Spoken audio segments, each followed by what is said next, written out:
Mõtlesin, et võib-olla alustame sealt, kus minu ja sinu lugu on alganud ja võib-olla kõigi lugu, kes seda üldse kuulavad, et kannatus. Alguses oli kannatus. Aga miks sa arvad, et alguses kannatus oli? Alguses mitte. Ühel hetkel. Et olen kuulnud legende lugusid, et saab ka niimoodi kuidagi kuskile areneda, et sa lihtsalt puhtast armastusest seda teed. Kuigi ma ei ole niisugust inimest kohanud, need on India muinasjuttudes võib-olla. Üldiselt ikkagi meid ajendab, ma arvan, et osteopaatia podcasti kuulama, siia kooli tulema, osteopaadi juurde tulema, igasuguseid asju lugema, ennast arendama, on ikkagi kannatus. Me tahame, et meil oleks vähem valus. Kuidas sulle tundub? No meie seda elussuunda juhivad, suunavad ikkagi valu, ebamugavus, kannatused, kõik see tänapäeva maailma alates ärevusest ja igasugustest haigustest. Aga kui me sellesse kehasse sünnime, siis mingil hetkel me võiks olla suhteliselt niimoodi puhtad. Mitte just süütud. Jah, samas on ju see sünnitus. Terve hulk inimesi ütlevad, et see on elu kõige suurem trauma. Jah, ega see vale ei ole, et me hakkame siin kohe pihta mingisuguste kannatuste ja traumadega. Aga võib-olla see elu siin planeedil ongi selleks. Kui me siia sünnime, siis Jung rääkis sellest ookeaniteadvusest, et kõigepealt titi või beebi ei saagi ju aru, millal tema lõpeb ja maailm algab. Sel hetkel on tal ka raske kannatada, sest et teda justkui ei ole olemas. Ja siis, kui hakkab tekkima egostruktuur, mina tunnetus, siis hakkab see kannatus pihta tegelikult. Et üks asi on see, et kehas on pinge, see võib-olla ei tekitagi kannatust. Kannatust tekitab just see egostruktuur, eks ole, minu arusaama järgi. Jah, aga sinna egoni ta jõuab ka alles seal. See on see 2-aastaste kohta öeldakse, mingisugune rahvaseas on ütlus, et need rasked 2-aastased, et seal nad selle egoga tegelevad. Aga tegelikult ju lapsed teevad häält, me kõik oleme teinud enne seda ka. Ja mina nimetaks seda, et meie bioloogia juba kõneleb. Sest, eks me tänase jutuga sinnapoole ju tüürime ka, et räägime sellest bioloogilisest poolest.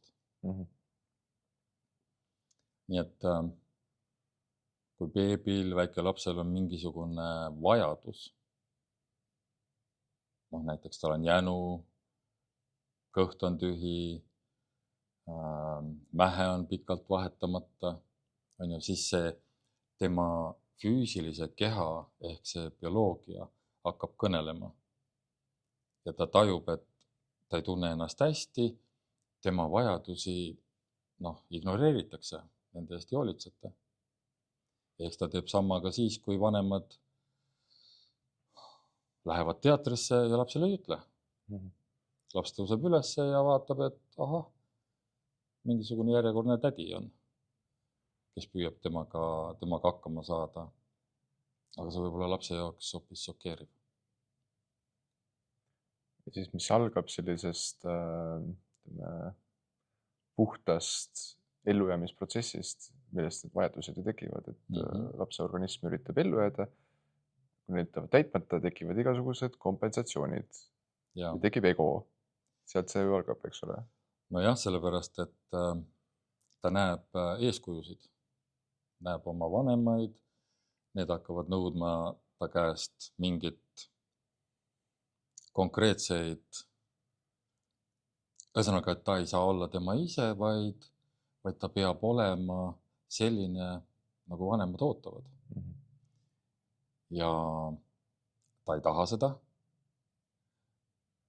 Ta hakkab protestima, aga siis toimub kasvatus. Ja hakatakse lapsele peale suruma seda, mida vanemad arvavad, et on õige. Sest ükski lapsevanem tegelikult ju ei tee oma lapsele meelega haiget ega halba, vaid lihtsalt tema enda lugu, tema enda kasvatus on seal koha peal, kus ta arvab, et ahah, nii on lapsele kõige parem.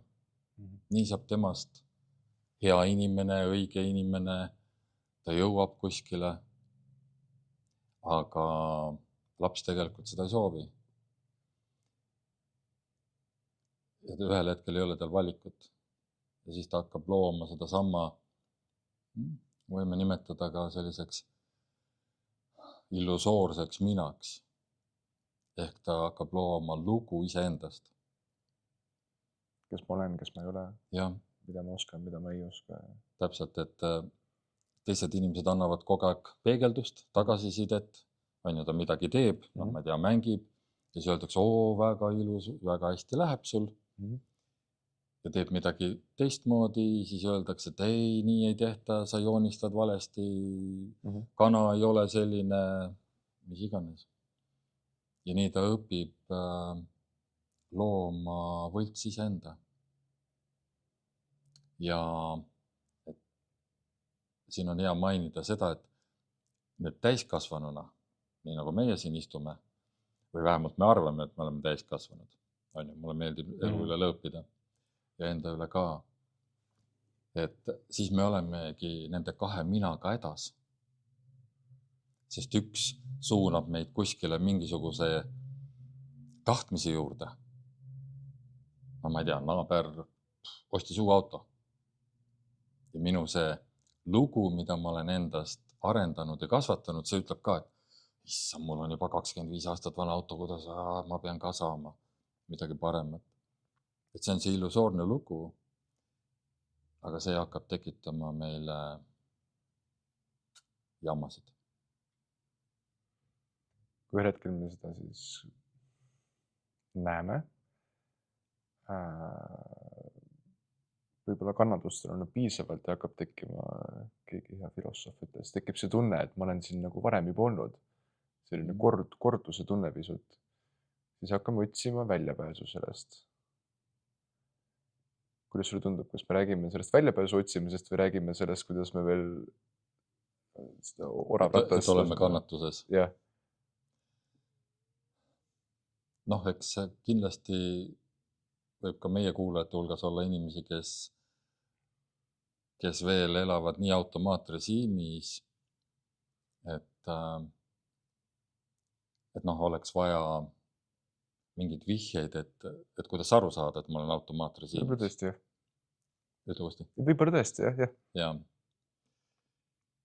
No, eks ole, me räägime millegist, mida me koondnimetusena, mina olen nimetanud siis sümptomite bioloogiaks. Ja kus need meie keha peal, organites, liigestes, kus iganes, eks ole, mingisugused sümptomid ehk haigusnähud, see, mis meile vaegust valmistavad, et kus need siis tulevad, on see koht, et kui me elame siis automaatrežiimis, siis me inimestena nimetame ka seda elu, et ma ei tea, saan sõbraga kokku ja ütlen, et kuule, tead, mis muga täna juhtus, on ju, siis ma räägin seda lugu. Et automaatselt elades toimuvadki juhtumised. Inimesel ootamatult midagi toimub. Kõik on väga selline kokkusattumus, eks ole. Jaa. Selline tunne, et mina olen pisike selles suures maailmas, mul ei ole mitte mingit sõnaõigust ja kõik lihtsalt juhtubki minuga. No jah, keegi... Pisut see kohvri tunne on kogu aeg. Jaa, ehk keegi on kuskil kogu aeg süüdi. On ju. Ja tema siis nüüd midagi tegi ja selle tulemuseks on see, et mina tunnen ennast halvasti. Noh, on ju väga selline trafaretne näide, inimene läheb hommikul tööle, ja ülemus ütleb, et kuule, et täna on su viimane tööpäev. Et meil ei ole, kas ei ole enam tööd pakkuda või meil ei ole lihtsalt sinusugust siia tööle enam vaja. Ja nüüd on see koht, et kui ma reageerin sellele selliselt, et mul ei ole see ülemus kunagi meeldinud ja kogu see asi on siin ja nüüd nad võtavad mult ka viimase ära, on ju, ei saa siit enam elatist teenida. Ehk automaatrežiimis inimene näeb kogu aeg, et keegi teine on süüdi. Kogu aeg. Kas see on halb ilm, on ju, aga võib-olla meie valitsus. Maailm, universum, valitsus. Täpselt. Ja üleüldse loodus on käest ära ja kõik see, et aga mina olen maailma kõige parem, kõige tublim, mina teen kõike õieti, aga teised on minu vastu. Ja see ongi see loos elamine ja automaatne või sihuke robotlik ja siis kõik juhtub. Ja kui keegi ennast ära tunneb, siis mina tahaks küll visata õhku, et see maailm, see meie elu ei ole tegelikult siin nagu selleks, et meid piinata või olla mingil, ma ei tea, kuidas, vahest mõni ütleb kannatuste planeet või midagi sellist või. No Buda ütles esimene tõde ja elu on kannatus. Mis tegelikult ei tähenda seda, aga see on hea alguspunkt, et juba see tähele panemine tegelikult. Jaa. No see ongi see koht, nagu Budagi, jah, tal oma ju lausa, ma ei tea, mitu vastet seal kõik kannatuste teel on, et aga kõik need kannatused ongi selleks, et ühel hetkel saada aru, et aga miks ma olen valinud selle elu ja just elada nüüd sellisel moel. Et jõuda sinna valiku kohani, et tegelikult võib teistmoodi ka. Seal äkki keegi mõni ärkab üles, kui me siit juba räägime, et olles selles automaatrežiimis, mõned märksõnad, mis mina olen täheldanud, on selline tunne, et sa istud nagu kogu aeg tagaistmel elul. Et kõik nagu jah, et sa tegelikult ei ole nagu juhtpuldis, et kõik juhtub sinuga, seal kuidagi keegi lõpetasid kooli ära, läksid õppima seda, mida vanemad tahtsid võib-olla, et sa õpiksid. Sealt tulevad need keskekriisid, mis on hästi tavaline 40-50 siis inimene saab äkki aru, et oot, mul on pool elu möödas ja ma isegi ei saa aru, et ma elan. Ma polegi nagu elama hakanudki veel. Ja sümptomite bioloogia võib-olla räägime siit natuke, et meie osteopaatidena näeme, et siis hakkavad need korduvad terviseprobleemid tulema justkui. Ma näen seda järjest rohkem, et meie keha ise tegelikult tahab üles äratada meid. No jah, seda ta teeb ja võib-olla mõne jaoks on ka üllatus nagu see, et see, kuidas minu keha välja näeb, mis iganes on, et mingid kohad on peenemad, mingid kohad on natukene suuremad, peakuju, kael, on ju kogu see meie kehahoid, et tegelikult meie keha mõõtmed, kehahoid, kõik väljendab seda, mis elu ma olen siiamaale elanud. Ehk ta on nagu selline mineviku ja oleviku hetke kandja ka, aga kui ma ühel hetkel saan nagu millegist aru, et näiteks seesama, mis sa tõid välja, on ju, väga vihje, et keskea kriis, mida ju tegelikult ei eksisteeri. Kuskil bioloogiliselt ei ole ette nähtud, et seal 40-ndates mees on ju, et nüüd ta peab kukkuma kriisi ja minema, ma ei tea, küla peale vaatama, on ju, mis sest, et kodus juba on kaasa. Aga see kriis tulebki sellest, et kuskilt otsast see meie bioloogia hakkab jõudma sellesse seisu, kus tähendused muutuvad. Kõigepealt muutub üldse nagu see, et kes ma siis selline ikkagi olen. Et miks see elu üldse? Ja kes mina siin olen? Ja kas see, mida ma teen, kas see pakub mulle ka midagi? Või see lihtsalt ongi, jah, nagu sa ütlesid, vanemad või lihtsalt lähed, vaatad, eks ole, mingit tööpakkumist palganumbri järgi, lähed ainult sellepärast sinna või see sulle endale ka midagi pakub. Ja kui see varasem on toimunud ikkagi nagu kellegi teise ainult soovitustel või lausa käskudel. või kokkusattumusel, No jah. milline kuulutus just oli üleval tol hetkel. Täpselt nii.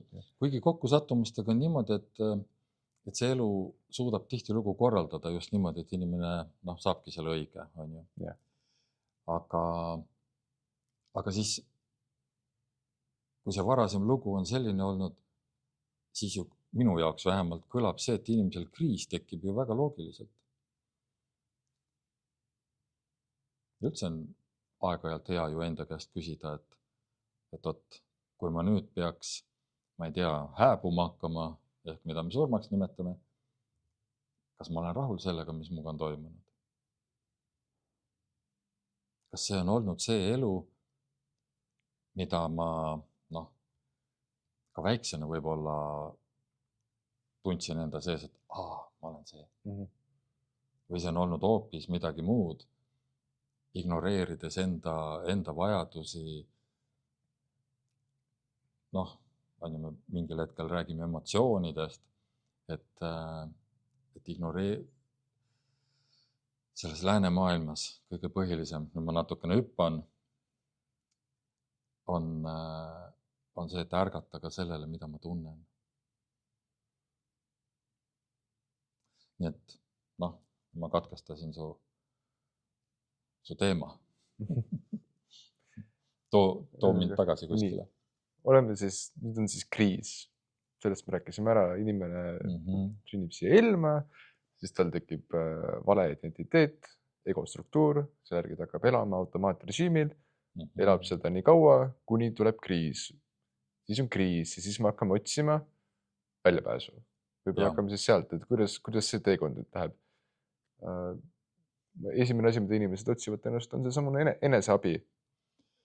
Et ma olen valus ja siis ma aitan ennast, täiesti loogiline, eks ole. Ja, nii on. Ja need inimesed, kes elavad väga palju peas, nemad siis esimese hooga näiteks külastavad raamatupoodi või tänapäeval on kõik see internet, igasugused tehisintellektid on ju, nad hakkavad sinna klõbistama, otsivad teadmisi, et mis minuga siis võib valesti olla. Yeah. Ja püüavad enda peas lahendada seda seni kaua, kuni peaks tulema lahendus. Aga seda ei saabu mitte kunagi, sellepärast, et tegelik põhjus ongi selles, et nad elavad liiga palju peas. Need inimesed, kelle fookus on hästi palju enda füüsilises kehas, ehk toimub samastumine füüsilise kehaga, et see siin olen mina. Ja kui ma tunnen siin kannatust, siis ma pean sellega midagi tegema. Yeah. Sõber ütles, et kuule, tule muga jõusaali, hakkame seal väntama või jooksma või. Ja siis nad järjest rohkem seda teevad, aga nad ühel hetkel saavad aru, et lahendust ikka ei ole. Sest mitte midagi ei muutu. Sest kui inimene samastub füüsilise kehaga, siis suures laastus probleem ongi selles, et ta on tasakaalust ära. Ta on väga füüsilise keha keskne ja siis sellega toimetatakse edasi. Ja siis kolmas tasand, ehk need on nagu sellised, mille järgi me tunneme ära, et me inimesed oleme, on see, et kes otsivad head emotsiooni. Et oleks midagi põnevat. Nemad on siis kõige suuremad. Edu ja raha. Ja, ka see tekitab siis seda. Ma hakkan karjääri tegema, ma hakkan ennast aitama, parandama, õpin kõik asjad ära, vaatan, äkki mu kannatus on sellepärast, et mul on liiga vähe raha. Hakkame rohkem raha otsima. Ja, näiteks. Väga palju asju sünnib sealt, on ju. Ja nemad on hästi suured meelelahutuse kasutajad. Ja. Ja hästi suured ka mingite kursuste, kus on ka teised, kus seda emotsiooni ja just seda head emotsiooni pakutakse. Ma lähen mingile uuele, mis meil on mingi uus pop ja seksikas. Vahepeal oli konstellööre näiteks, tuli hästi palju.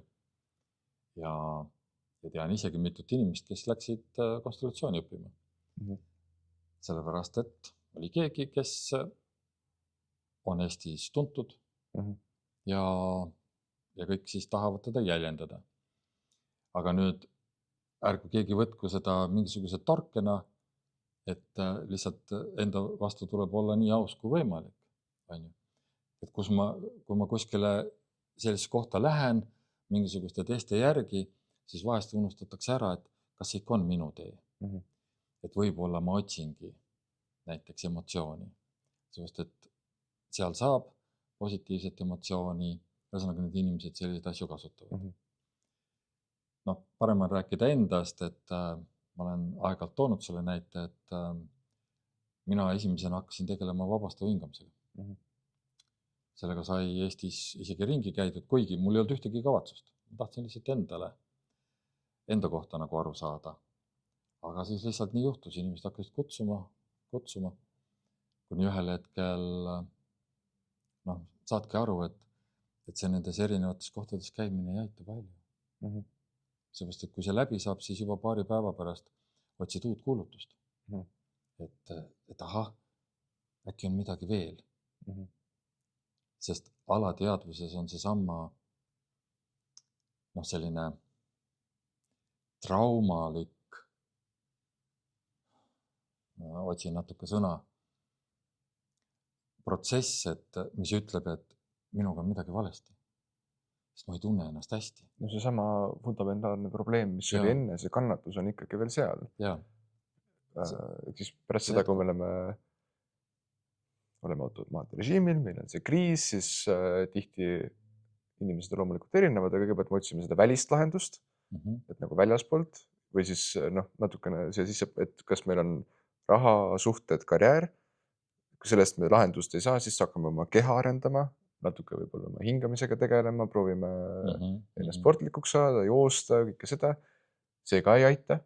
Mingi aeg on rahu majas, sest meil on see lootus, et kui ma nüüd 5 aastat selle teen, siis lootuse peal me elame. Tegelikult ka siis seda ei tule. Tuleb uus kriis ja siis me läheme järjest niimoodi, oleneb kui avatud me oleme, läheme järjest sinna spirituaalsema poole peale. Aga vaata, selle kursustel on üks selline trikk, et me tegelikult tunneme seal ennast ju hästi. Nojah, ta on... Mõned kursused tõesti suksed, et efektiivsem oleks tegelikult oopiumi suitsetada või heroiini. Et on tore tunne ja otseselt kasu midagi ei ole, aga... No jah, aga see tekitabki selle lootuse, et ma olen juba õigel teel. Ja siis tegelikult midagi ei muutu, me lihtsalt arendame ego, mida me võime nimetada siis nagu vaimsemaks egoks. Aga ta on ikka ego, sellepärast, et kui on keegi teine, kes sellega ei tegele, siis neid on ju väga hea hukka mõista ja anda neile agu, et olete rumalad ja nii edasi. Et tegelikult ei ole tõesti, nagu sa ütled, mitte midagi muutunud selles seisundis.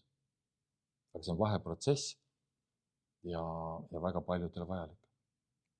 Ja nüüd me jõuame siis täpselt selle spirituaalse egoni, mis tegelikult oli see teema, mida ma sinuga tahtsin kõige rohkem arutada ja lahti rääkida, võib-olla veel natuke puust ja punaseks, et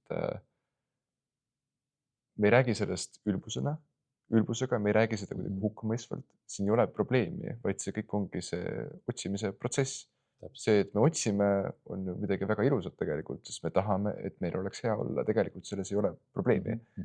Nii mina kui sina oleme selle läbi teinud. Ja siiamaani võib-olla mingil määral midagi ikkagi nagu otsin, on ju. Aga see, jah, jõuame siis selle spirituaalse egoni, spirituaalsuseni. Kuidas me sellest teemast räägime? Kuidas sina defineeriksid, mis on spirituaalsus? Kas selline, võib-olla võtame sellise... Minul on 2 definitsiooni. Üks on see, mis tögab natukene seda vare spirituaalsust ja teine on see, mis ta võib-olla päriselt on. Aga paku. Tögav on, täpselt nagu sa ütlesid, on siis mittemateriaalse ego ehitamine. Mittemateriaalne ego. Ehk siis ego, mis ei põhine demograafial või isegi psühhograafial, vaid siis mingisugusel eeterlikul või astraalsel asjal. Näiteks, et ma olen veevalaja, see on spirituaalne ego. Või siis ma olen, mis need New Ageritel on, ma olen see valgustervendaja pärit kust iganes Aristotelese planeedilt saadetud siia, et ma olen oma eelmises elus, ma olin Maarja Magdalena. See on astraalne ego, selline puhas on, jah. See on see, kus mina seda näen. Ja see puhtam vorm võib-olla mis on spirituaalsus. Ma ei teagi tegelikult, milline see püha see on, see spirituaalsus on üldse üks siuke konksuga asi. No eks me kollektiivselt oleme siin maa peal ta natukene hulluks ajanud, on ju. Ja kui vaadata, kui palju on sellest raamatuid kirjutatud, on ju. Eestis on tegelikult neid isegi vähe. Kui vaadata mingit ingliskeelset, ma ei tea, Ameerika mandrit, vaadata, kui palju seal on praegu igasuguseid läbi veebi toimuvad konverentsid mingitel kindlatel teemadel, ma ei tea, näiteks trauma on hästi populaarne praegu igal pool. Ja siis vaadatakse seda trauma aspekte erinevate nurkade alt ja kõik need suured vaimsed liidrid, eks ole, sellest räägivad. No, tal on oma tee ja oma ülesanne. Aga minu jaoks see kõik on seotud millegiga, mida ma nimetan religioossuseks. Mitte religioonide mõttes, aga meie sees on mingisugune foon, mingisugune seesama hingetasand, eks ole, miks me siia üldse kehastume. Aga see väiksel beebil on veel olemas, on ju. Ta võib näha kuskil, ma ei tea, toanurgas või isegi tunda läbi seina, et näiteks, ma ei tea, mingi koer või kass on seina taga, on ju, jääb vaatama. Et meiega on tegelikult kaasas mingi selline ühine üks olemise tunnetus. Ja see siin kuskil hinge ja vaimu tasandil natukene kogu aeg urgitseb. Tahab meid kogu aeg kuskile tõugata. Ja siis see väline maailm, see kollektiivne teadvus, see jälle püüab meid kogu aeg nagu maha tõmmata, et ei, mitte midagi ei eksisteeri, mida sa käega katsuda ei saa, mida sa nuusutada ei saa, mida sa näha ei saa, et seda ei ole olemas. Nüüd me tegelikult oleme ka selles kollektiivses teadvuses jõudnud sinna vahepeale, sest kvantfüüsika ja kõik need uuemad teadused ju räägivad väga selgelt, et näiteks isegi, et Wi-Fit ei oleks tegelikult vaja. Kogu see väli, see on võimeline kõik kandma, aga nad veel ei oska seda eraldada, sest müra on liiga palju. Ma lihtsalt jälgin päris palju tänapäeva teadusuudiseid. Ma jälgin, see on varsti on meil Wi-Fi, mis tõesti ei vaja enam kiirgust, vaid on seotud osakeste põhjal põhinev ja täiesti võimalik on. Ja see oleks nendele inimestele, kes ütlevad, on ju, et see ei ole käega katsutav, päris silmi avav. On ju, et tegelikult on see kõik ennast tõsiselt võtvad teadlased tegelikult enam seda juttu räägi. Seda juttu räägivad inimesed, kes ei saa veel päris hästi aru teadusest. Populaarteaduslik on see materiaalne tegelikult. On ju. Et päris teadus ei ole enam materiaalne, enam ammu. Alates Einsteinist. Ja eks see maailm, muidugi Einstein viskas õhku midagi täiesti ennekuulmatut. Aega ei ole olemas. Ja ruumi ka mitte. Ja ruumi ka ei ole. On ju. Ja tol ajal seda aktsepteeriti. Praegult ka justkui teadusmaailm jätkuvalt, Einsteini ei ole ju tühistatud. Eks? Ja aga nüüd jälle, mul on see komme vahest kuulajate eest kerge vabandus, et ma lähen, miski asi tõmbab kuskile, lähen lappama, et meis on see mingi mõõde. Minu jaoks on see seotud sellega, et kuskil mingisuguses hinge tasandil, võib-olla see on ju sageduslikult oluliselt kõrgemal, et seal me oleme omavahel seotud. Ja see seotus jääb tegelikult meiega ju alles. Jälle kõik need samad katsed, et me võime vaistlikult ju tunnetada mingisuguseid asju. Ja siis need osakesed meie sees, ehk meie bioloogias on kogu aeg alles. Ja need tahavad meid sinna tõugata. Ja meie elu on natuke selline, ma ei tea, paraboolikujuline, et vahepeal me kaugeneme sellest. On see jumalikkus, on see religioossus, on see lihtsalt ühendatuse tunne, et me sellest kaugeneme ja siis mingisugune 30-ndate, 40 aastate vahel see lihtsalt meie eluprotsess on ju, mis sünniga käima lükatakse, see hakkab meid järjest rohkem nagu sinna suuna lükkama. Sest kõik need teised asjad on ju, väike laps tahab kõik mänguasju ja kõike tahab katsuda ja on kogu aeg suunatud väljapoole. Aga see on see vanus, kus me saame aru, et pagan, ma olen juba kõike näinud. Hollywood on kõigist filmi teinud, kõik teised on ju, noh. Kõik elamused on ära tehtud, kõik toidud on ära proovitud, miski enam ei paku seda. Isegi inimesed, kes vaatavad põnevusfilme, eks ole, mingis vanuses hakkavad ütlema, et et ei ole enam, sellepärast, et ma olen kõike seda juba näinud. Kaua sa vahid neid, kui politsei ajab mingisugused autod taga ja siis nad seal 10 korda tulistavad üksteist ja hüppavad üle majade ja on ju. Ja meil ütleb vägev, vahva. Aga ühel hetkel jõuab see kohale, et see on ju natukene nagu siuke lapsik ka. Ja siis lihtsalt see meie bioloogia sunnib inimese nagu see täiskasvanulikuks saama. Et see selline lapselikkus ehk haarata välist maailma. Mitte, et lastega midagi halvasti oleks ja et selles midagi halvasti oleks. Ja sama asi on nende vaimsete koolitustega, spirituaalse egoga. Et see on lihtsalt üks vaheetapp, kus inimene saab aru, et see vana, sellega on tegelikult ikka viltu. Et ma tahan jõuda rohkem iseendani. Aga kuna me oleme kuni sinna 30-ndate, mis iganes, aga tänapäeva noored on ju, mõned on juba seal, ei ole veel täiskasvanudki, 18-aastased on ju, ja juba nad räägivad vaimsetel teemadel. Ehk see periood paljudel on ka lühem. Aga see esimene algus, me püüame sinna nagu minna vana moodi. Jah, hakata haarama seespoolt. No jah, aga ma pigem mõtlen seda, nagu Einstein ütles, et on ju, et probleemi ei saa lahendada sama energia tasandil. Puhast teadust, on ju, et kus me selle lõime, aga lihtsalt me alati ei taipa seda ja siis me püüamegi samal tasandil nagu, aga kogeda paremat elu. See on see, kus tuleb mängu siis see vaimne ego. Ehk ma olengi nüüd parem inimene, sellepärast, et ma olen vaimne.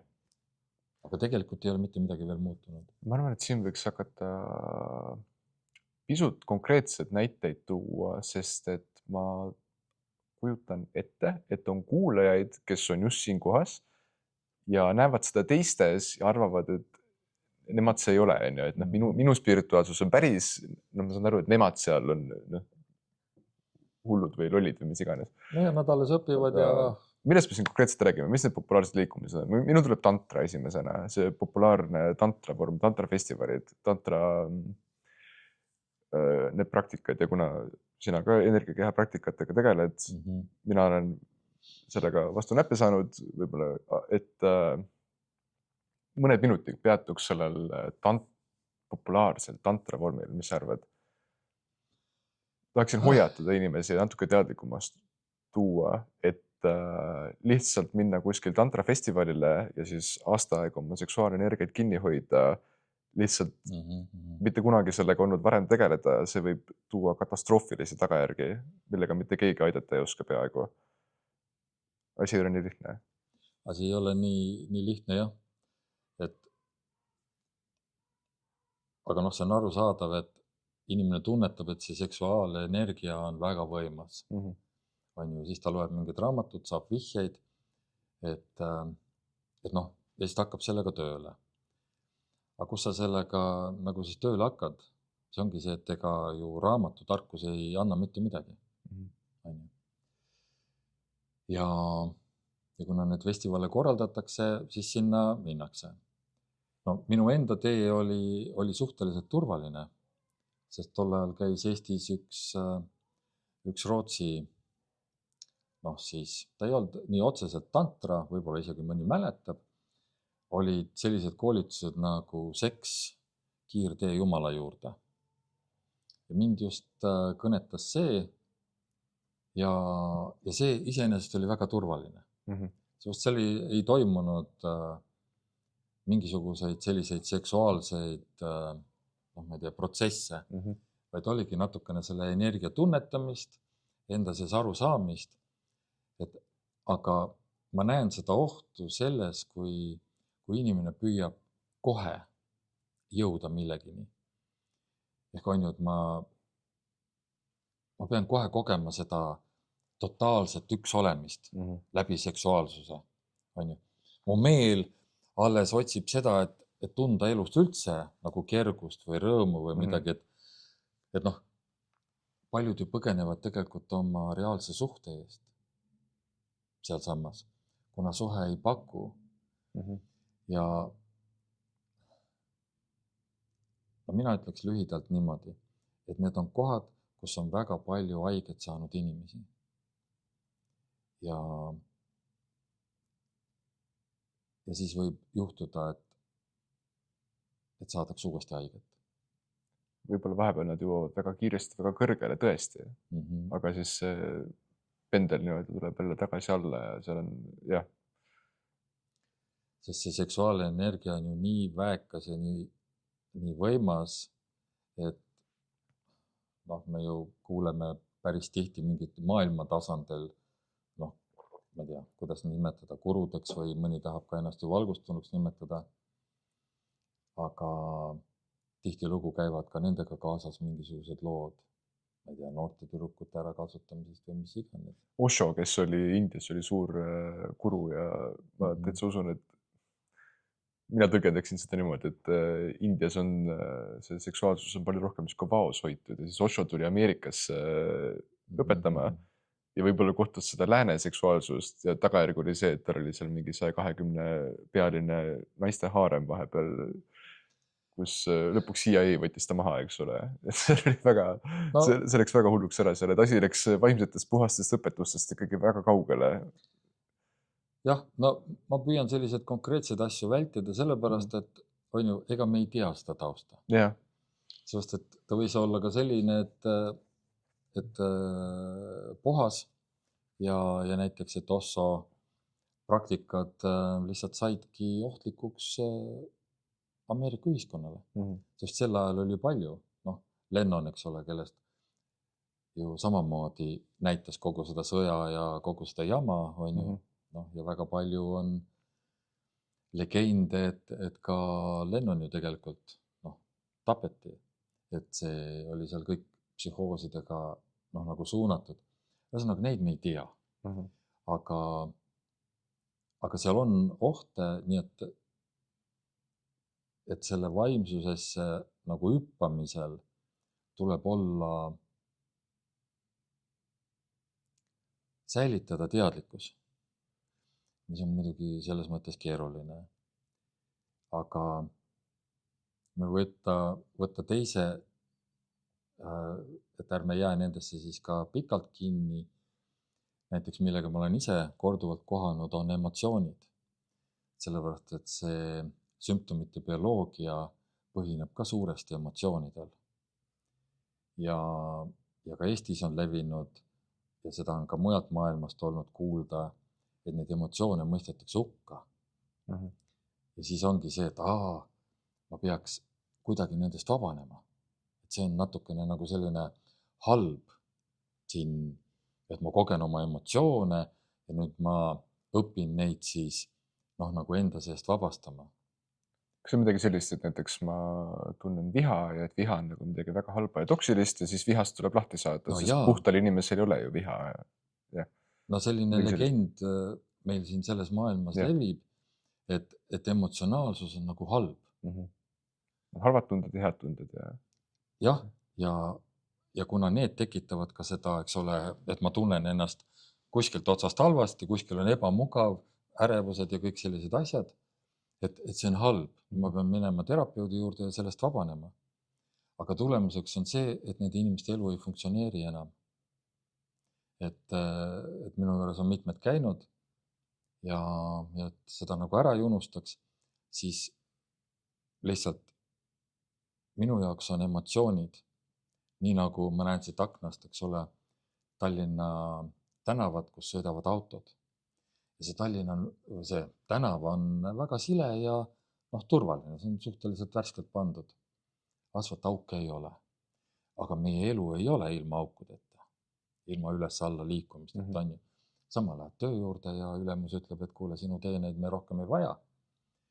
Ehk minu jaoks on emotsioonid bioloogia väljendus ja see on nagu selline puhver, et kui me vastupidi mitte ei soovi emotsioonidest vabaneda, vaid me õpime, kuidas nendega koos elada, kuidas neid käsitleda, kuidas emotsioon näitab mulle seda teed. Et kas ma olen oma teeraja peal või ma olen hakanud astuma kellegi teise teerada. Et emotsioonid on need, mis mind juhivad siin elus. Nii, aga see tee on auklik. Töölt lastakse lahti ja tuleb mingisugune emotsioon. Nüüd, kui ma suudan seda emotsiooni enda sees ilusti, läbi töödelda, on ju, ma siin vehin neid jutumärke kogu aeg, aga mis teha, sellepärast, et meil keeleliselt kõiki sõnu lihtsalt ei ole. Meie keel on väike kõrvalpõiga, meie keel on suures osas see, mis neid probleeme tekitab. Sest me räägime ju nii, inimesed, kes on kannatanud, on selle keele loonud. Me kõik kannatame, me kõik räägime ja siis see keel ongi selles paradigmas või mis on siis sellel, nagu mis Einsteini sellel teadvuse tasandil, kus see probleem on tekkinud. Täpselt nii.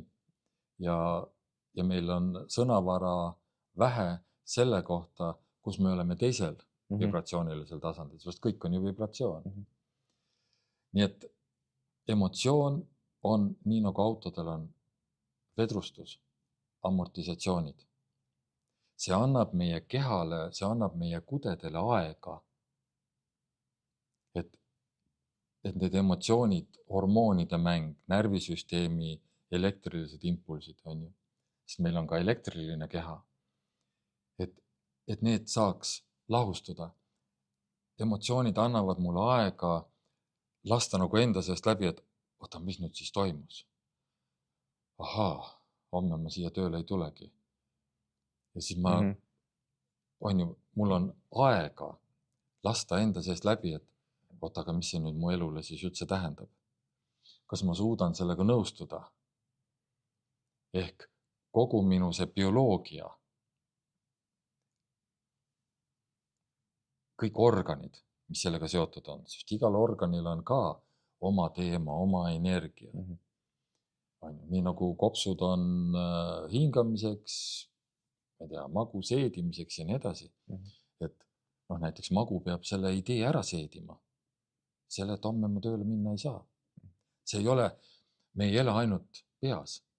Meie bioloogia käitub selliselt, et iga keha osa, mis on selle energiaga seotud, elab sellega kaasas.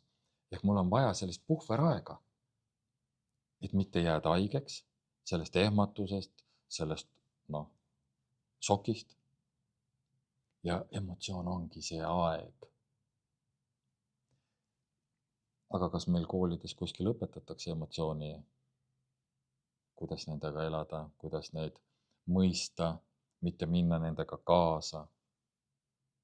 Aga see ongi see koht jälle, et poodides on ju raamatuid, mis seal on näiteks emotsionaalne tervis, emotsionaalne psühholoogia.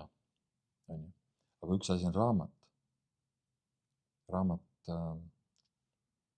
ma olen ikka toonud näidet, et ma võin lugeda ehitusest palju raamatuid, aga see ei tee minust ehitajat. Nii et selline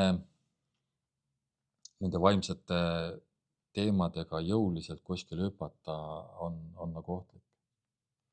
Kas võiks seda mustrit võtta kokku võib-olla nii, et siis ikkagi inimene tunneb, et mina kannatan, mul on valus ja siis ma tahan mitte kannatada, mul ei oleks valus. Ja leiame, olles proovinud ära kõik asjad, spirituaalsed praktikad, gurud, õpetused, traditsioonid, mis lubavad meile seda, mis on see valgustumine, lõputu nirvana, eufooria, see asi, kus enam kannatust ei ole. Mul oleks eriti hästi, mina olin 10 aastat otsisin seda asja taga, ikkagi uskusin, et ühel hetkel ikkagi peab see tulema, et kui ma nüüd ikkagi piisavalt kõvasti praktiseerin, siis ma ikkagi saan sinnani, kus on nüüd lõputu ekstaas, värised kuskil lootuse lehe peal, suust vahtu tuleb ja tohutu õnn on, Nüüd see on nii, tegelikult lapselik aru saam, aga impulsist saame ju aru, Siis me teeme igasugused praktikad, et seda saada.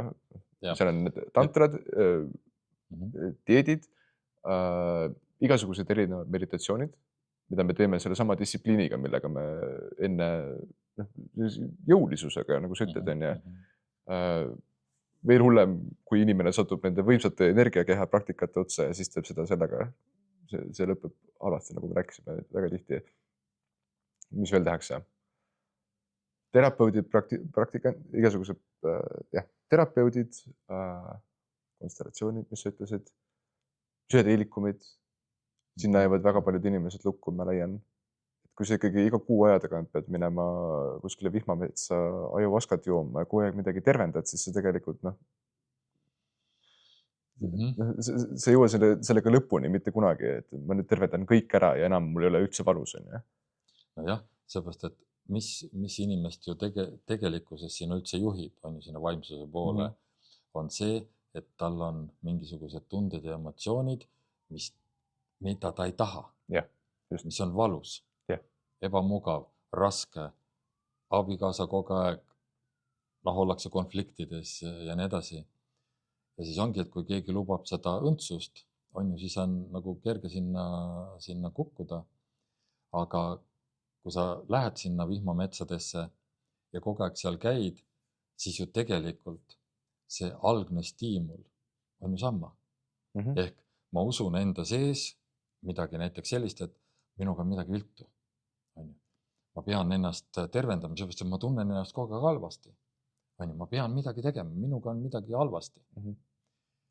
Aga kui me nüüd hakkame ikkagi tooma nagu sinna, kuhu me tahame oma vestluse ja millega me siin majas ju ka tegeleme, nagu jõuda, on see, et mis asi see algpõhjus on, kus need kõik nagu alguse saavad, et miks mu keha siis üldse selliselt käitub, miks mu bioloogia selliselt käitub.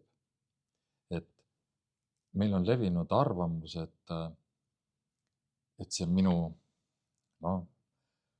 bioloogia, minu füüsiline keha ja see minu siis vaimsus, minu ideestik, minu psüühika, et need nagu oleks eraldi kuskilt otsast. Ma olen tihtilugu toonud väga totakat nalja inimestele, öelnud, või praeguses kontekstiks võiks nii öelda, et me oleme siin juba, ma ei tea, kui iganes kaua vestelda on ju, ja nüüd mu füüsiline keha ütleb, et kuule, tead, ma olen tüdinenud, ma lähen minema. Ja minu psüühika või minu olemus või mis iganes ütleb, oota, jätad mu üksi või? Okei, ma siis olen üksi. Või vastupidi. Jah, vastupidi täpselt samamoodi. Aga kui nüüd, miks ma sellist totakat näidet toon, on see, et aga inimesed elavad niimoodi. On ju, medikamendid ja kõik asjad. Keeles me kasutame seda, see on see mudel, millega me mõistame reaalsust ja see samune mudel ongi see, mis seda probleemi tekitab. Et meil on tunne, et on mingisugune meel aju sees, siis on mingisugune keha, siis tekib see tunne inimestel tihti minu laua peal, et selline tunne, et ta on justkui see väike robot kuskil kangide ja graafikutega kuskil mingisuguses juhtimiskeskuses siin kuskil pea sees, silmade taga, kõrvade vahel, kes juhib seda suurt keha nagu autot.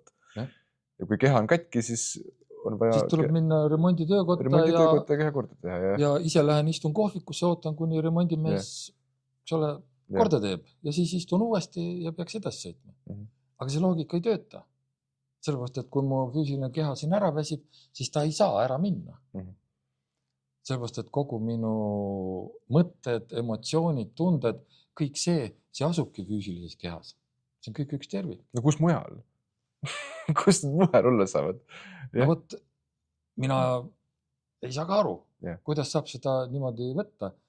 Sest mina hakkasin, see mina kõlab natukene ka nagu sellise eputamisena, juba noorena lõpetasin igasugused peavalu, rohud ja mida mul oli, kõht valutas koolis käies.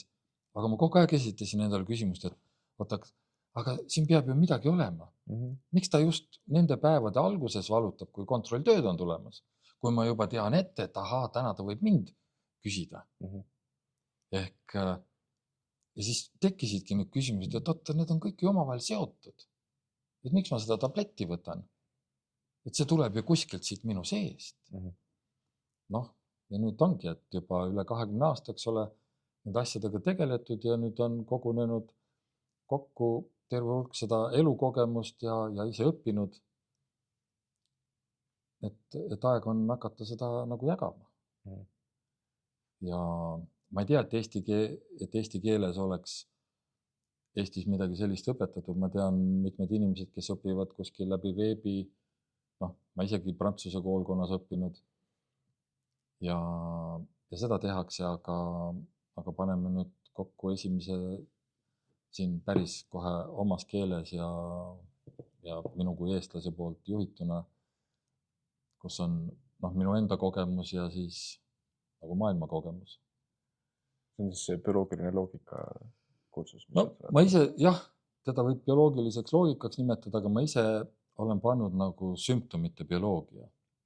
Sest kuidagi see mu juurde tuli ja mulle tundub, et see kõlab minulikult.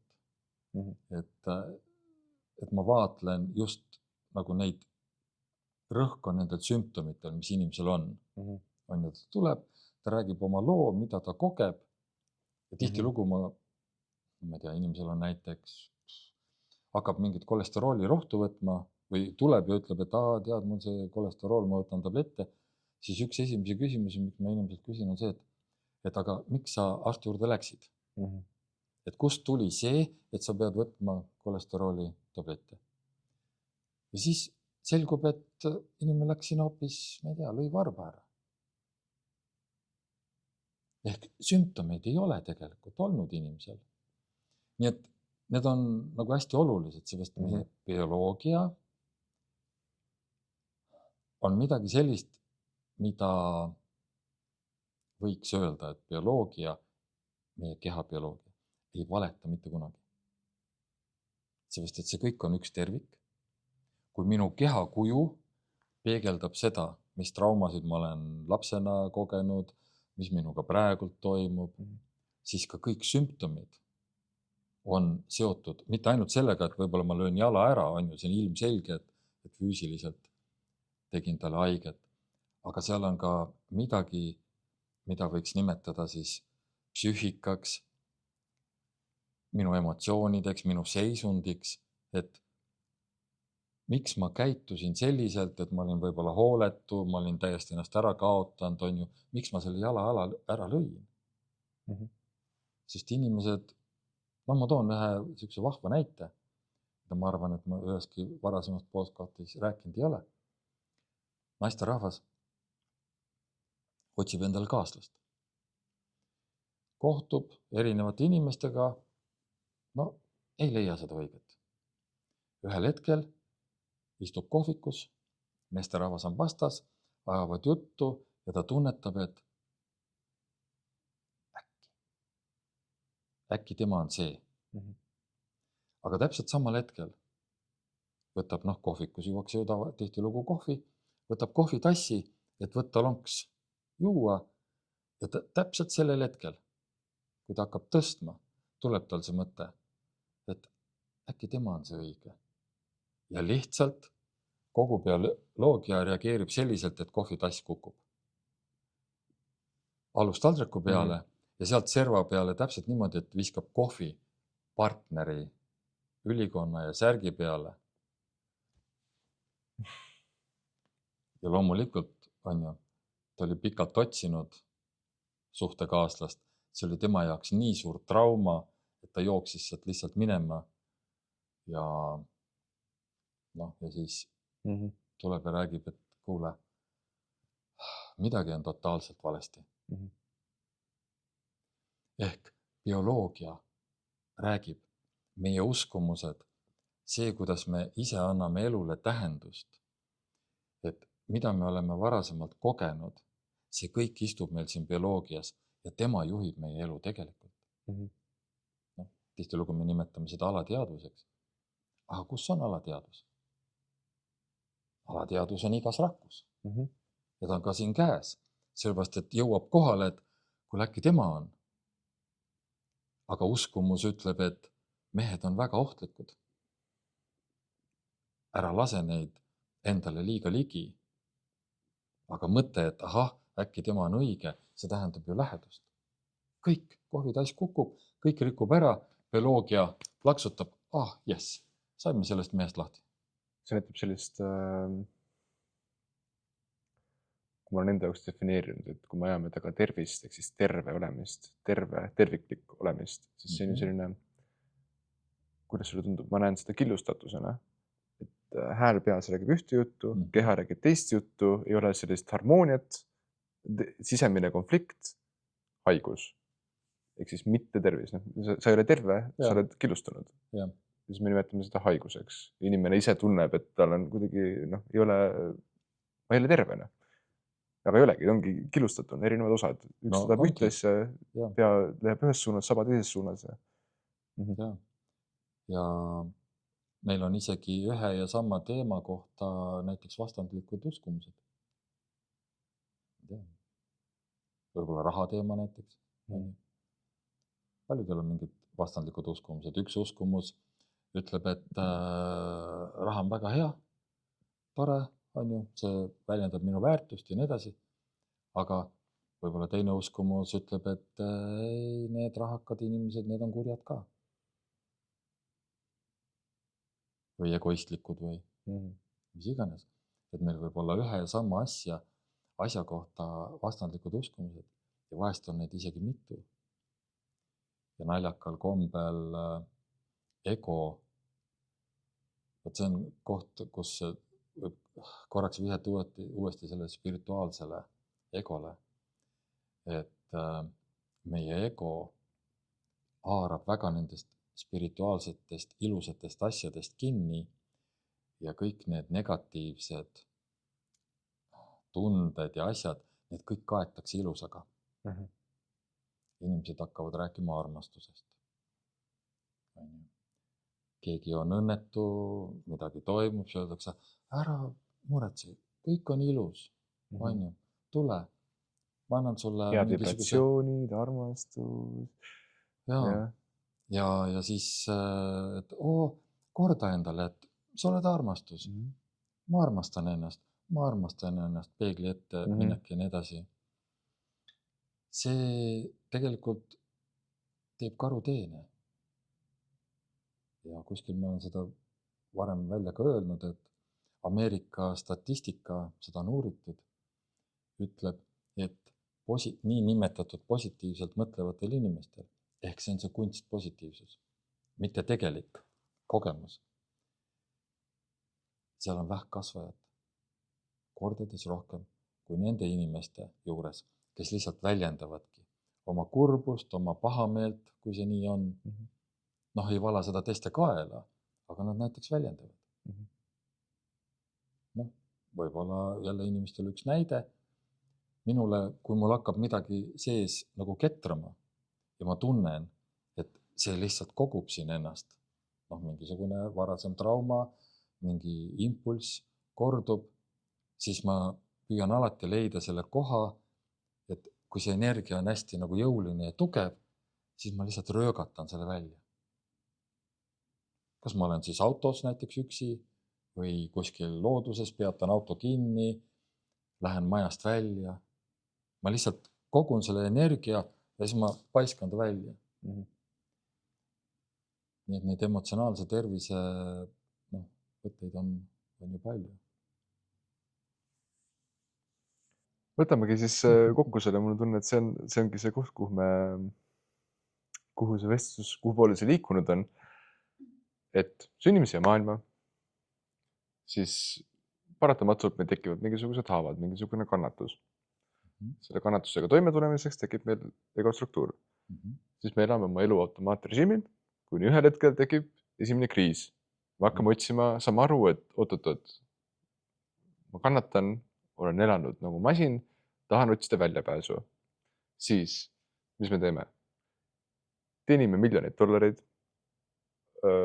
rahuldame kõik oma ambitsioonid ideaalversioonis, jookseme maha, teeme endale tohutu jõusaali keha, tõstame ära 500 kilo kükiga, jookseme mitu ultramaratoni, siis saame selgeks kõik hingamispraktikad, konstellatsioonid, käime kõikidel tantrafestivalidel, teeme ära kõik psühhedeerikumid, kõik narkootikumid võib-olla. Käime 3 kuud istume kuskil India koopas meditatsioonis, teeme ära kõik energiapraktikad, igasugu asju, vabastame kõik emotsioonid, siis võtame kõik emotsioonid vastu, igasugu asju teeme ja täitsa lõpp, me kannatame ikka veel. Mis siis saab? Jah, sest Mitte miski ei aita. kui meie fookus on kogu aeg sellel välisel maailmal, siis mitte miski ei aita. Ja nüüd üks selline võtmekoht, no ütleme lihtsam variant, et kui on mingisugune haigus, siis haigus ju tuleb ka kuskilt. Mingisugune tõuge peab selleks olema. Minu elu, ma olen teda kuidagi niimoodi elanud, et need sümptomid, mis tulevad, on, et mul on kuskil mingi, no näiteks peavalu. See on mulle tuttav, sellepärast, et noores põlves ja ka päris kooli ajal oli peavalusid piisavalt. Ja arst soovitab tablette võtta. Mina tookord otsustasin, et kõigil ju pea ei valuta. Mis võib minus olla midagi sellist? No, ja siis sa jõuadki kuskile sinna, et ahah, et võib-olla ma liiga palju survestan oma mõtteid, oma seda pead. Ja tänasel päeval võibki öelda niimoodi, et peavalude väga jäme põhjus ongi selles, et me kasutame pead valel eesmärgil. Ehk me püüame peaga lahendada näiteks teemasid, mis ei ole üldse tema võimuses. Tema ei suuda neid lahendada. Need võivad olla siis emotsioonidel või kus iganes, hoopis nagu teisiti. Ja kõik need valud ja sümptomid ju ongi selleks, et tõugata meid järjest rohkem iseendasse. Et hakata nagu vaatama, et no ma toon vahepõike viirustest.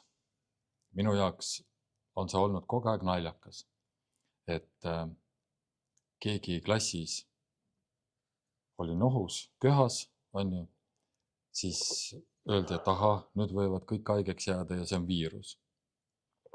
Aga alati oli klassis haige mingisugune 3, 4, maksimaalselt 5 õpilast. Miks mitte kõik on ju? Ja enamus ju ei olnud. Ja siis öelda, et viirus ja nüüd kõik võivad haigeks jääda, aga vastupidi ju. Ei jääda haigeks, vaid ainult mõned üksikud. Ja siis saadki aru, et ahaa, aga nad olid ka kuidagi ära. Ja ei olnud enda, ma ei tea, tänapäeval võiks öelda väes. Et nägidki välja sellised, et elujõudu vähem ja nii edasi. Ja siis leiad, et järgmine päev, et okei, nüüd on nemad ka nohus. Või külmetus on ju. Kui sa ei tee, et ühest küljest nagu külmetame ennast ära ja me nohus ja teisest küljest on väga tervislik on külma vanni hüpata või külma vette hüpata. Miks me siis ära ei külmeta ennast? No, on ju. Päris nii, jah, see on teistmoodi. Et ühesõnaga järjest rohkem tuleb vihjeid, et mina ise olen seal taga. Ja nüüd tulla selle alguse juurde tagasi, et on ju, et kas siis emotsioone vabastada või vastupidi peaks hoopis õppima nendega toime tulema, aru saama, et millele nad vihjavad. Et minu elukogemus ongi selles, et ega väga ei saa kedagi usaldada. Ja ma ei ütle seda mitte selles mõttes, et kõik on lihtsalt rumalad, on ju. Mitte selles kontekstis. Sest kõik jagavad oma tarkust. Aga mina olen ju mina. Ma ei ole samas kehas nagu sina, ma ei koge sama asja. Ja no ma ei tea, kui teadlased viskavad, eks ole, õhku, et siin lumehelbeid ei ole 2 ühesugust, siis inimesi veel vähem, et nad on ühesugused. Ehk me kõik oleme kuskilt otsast erinevad. Aga see teeb ju selle protsessiga keeruliseks. Ma ei saa võtta, lapata raamatut, et aha, okei, mul on need sümptomid, need raamatuid on ju palju. Ja siis, see on selle põhjus, tee nüüd nii. Need raamatud annavad natukene psühholoogiliselt õigeid vastuseid. Kui rääkida kõik need et kuula oma keha ja keha räägib ja seda tüüpi raamatud, siis need annavad psühholoogilise vastuse. Ja noh, olles ka ise natuke psühholoogilise taustaga, siis need on täitsa okeid, aga see ei lahenda inimese teemat. Sellepärast, et see psühholoogiline ehk reeglina inimesed lihtsalt siis mõtlevad selle üle, et ahah, okei, mul on magu valutab. Ma ei seedi ära midagi. Okei, ma siis enda sees natukene siin nuputan ja otsustan, et aga ma seedin selle siis ära. Aga kust minu magu ka teab, et see tuleb ära seedida? Ehk ma tahan nagu viidata sellele, et mu juures on käinud inimesi, kes ütlevad, et kuule, et ära aja mulle seda emotsioonide juttu. Et ma olen mitut raamatut vaadanud, seal on need, proovisin kõik järgi, no ei aita. See on mingisugune, need on kõik need uhuu-raamatud. Aga seal ongi, üks asi on see, et see on kellegi kogemus. See ei kandu 100% kellegile teisele. Alati igas inimeses on midagi, mis on tema enda oma. Nii. Ja mis siis on oluline? On see, et minu keha kogeb midagi. Aga kui ma loen raamatut, siis enamus inimesi ei oska seda teha selliselt, et nad ka oma kehas seda kogeksid. Sellepärast, et nad ei oska minna tagasi sellesse hetke, kus see oli. Nad ei mõista neid faktoreid, et kuidas need traumad meie kehas näiteks salvestuvad. Kuidas see sünnib, et noh, ma ei tea, minul on, eks ole, mõned kilod siin keskkohas üle, et kuidas mingisugused minu rakud teavad, et poolduda nad just, eks ole, rasvarakkudeks. Ja kust mingi teine rakk teab, et tema peab nüüd millegiks teiseks saama. Et ega teadlusel sellele 100% vastust ei ole. On küll natukene selliseid NASA salajasi uuringuid, kus on vihjeid, aga neid me siin rääkima ei hakka. Nii et natukene on nagu teada. Aga kuidas jõuda siis selleni, et mis on minu jaoks õige? Siis lühike vastus on see, et tõde elab siin bioloogias. Tõde elab selles kehas. Tõde elab selles, mida see keha tegelikult kogeb. Ja siis tuleb järgmine küsimus. Minu loogika järgi on ju, see ei pruugi kõigil ka sobida, on see, et aga ma ei oska seda keelt veel. Keegi pole mulle õpetanud seda bioloogia keelt või sümptomite keelt või meie bioloogia loogika keelt. Nimesid võime palju anda. Et keegi pole seda õpetanud. Ja nüüd ongi, et ega siis kõik ei pea jalgratast ju ise leiutama. Ja tegelikult on maailmas seda õpetust päris palju. Nii et kuskilt tuleb alustada ja kellel huvi on sügavuti minna, siis ma kutsun koolitusele. See, millest me algul rääkisime, et teeme esimest korda siis Eestis ja eestikeelsena ja kuna osteopaatidel on see nagu väga niimoodi sobilik lisaoskus, sest osteopaadina me ju tahame ka keha peal leida selle algpõhjuse. Sest kui inimene tuleb, et tal on põlvevalu, see ei pruugi ju üldse põlves olla. Et siis see sammune kokkuvõte on, et inimene kõik ära proovinud, mitte miski ei aita, täielik lootusetus. Mis siis juhtub, mis vähemalt juhtus minuga, mida ma näen, siis on see lõplik suurim kriis, mida võib äkki hinge pimeööks kutsuda, vähemalt see minu tõrgendus. On see täielik lootusetus, kus ma olen kõik asjad ära proovinud. Ma ikka kannatan ja mitte miski ei aita. Ma olen isegi proovinud aktsepteerida seda selles lootuses, et äkki siis ma enam ei kannata, aga see ei ole ju tegelikult aktsepteerimine. Aga mis siis juhtub, on allaandmine ja lahti laskmine, nimetaksin mina seda. Lõppeb ära tegelikult see võitleja põgene ja siis avaneb võimalus päriselt vaadata, mis praegu toimub siin hetkes, nüüd ja praegu läbi meie bioloogilise loogika, sümptomite bioloogia. Läbi, mina olen seda suuresti teinud läbi meele, kuidas midagi minu peas, mida ma teen, mis paneb mind kannatama. Kust tuleb kannatus? Mis asi see kannatus on? Mis asi ta päriselt on? Selle asemel proovitades põgeneda. Kui ma ei oska probleemi lahendada, siis ilmselgelt ma ei saa ju probleemist aru. Nojah. Esitada küsimusi enda mõtetele. Just. Et kus selline mõte? Mida sa tahad mulle öelda? Mida mu keha tahab mulle öelda, mida mu mõtted tahab mulle öelda, mida mu kõik sensatsioonid, tunded, mida maailm tahab mulle öelda. Kuhu see kõik viitab? Mis on see iva? No siis algabki see tegelik teekond. See kõlab ka natukene nagu selle vahepealse teekonnaks ole hukkamõist. Aga ei ole, võt see tähtis koht. See ei ole hukkamõist, see on väga tähtis osa sellest. Ja, seepärast, et meil on teine variant. Ilma selle, kõik need tantra, mis me siin üles lugesime, on ju, ilma nendeta. Ja veel kord, me ei mõista mitte ühtegi nendest hukka, sest me oleme ise need kõik läbi käinud ja meid on aidanud see kuskile jõuda. Aga on teine variant veel, selleks on mingisugune suur õnnetus. Me nimetame seda õnnetuseks, on ju. Kellel on mingi surmaeelne kogemus, on ju, käib kehast väljas, saab aru, et võt, see maailm on hoopis teistmoodi. Et mõni saab välgulöögi, alles siin oli väikse torm, meenub praegult üks tuttav, kes ärkas väikse löögist. Ei saanud üldse viga, aga kogu maailm muutus. Nii et sellised võimalusi on ka, aga ma arvan, et seda ei ole mõtet, eks ole, ise otsida, et vaevalt selliselt õnnestub. Kui me oleme selleks valmis, siis võib midagi sellist tulla.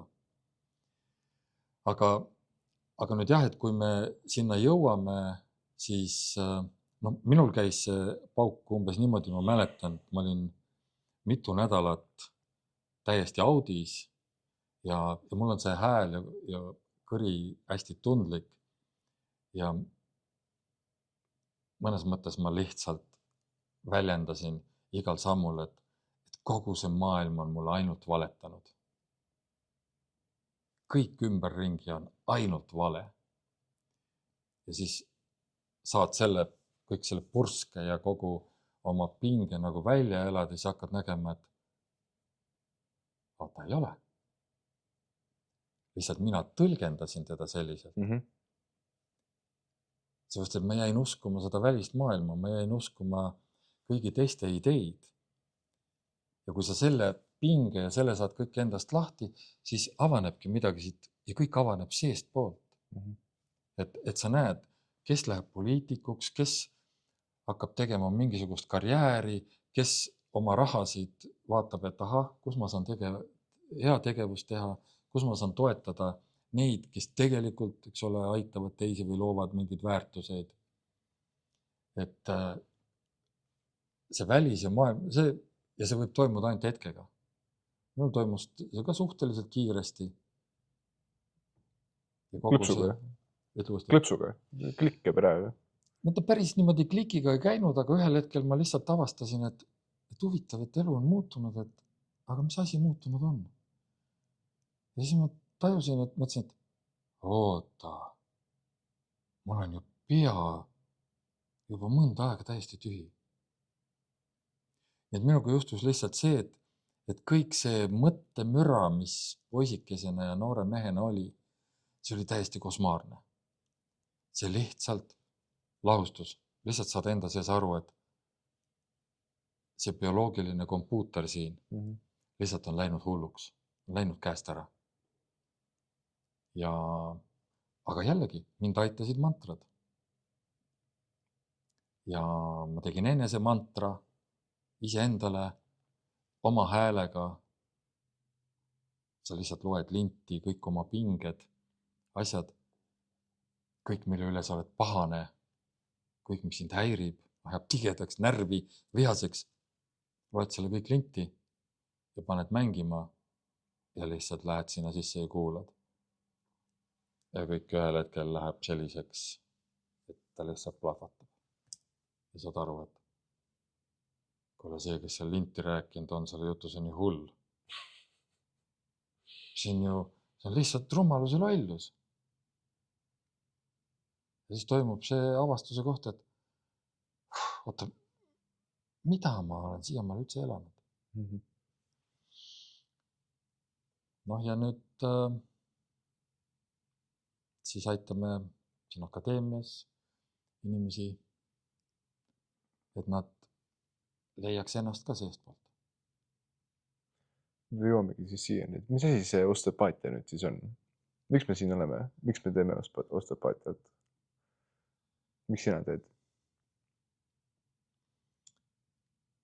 Ma olin enne osteopaatiat, mis see siis on, peaaegu 20 aastat inimestega kohtunud.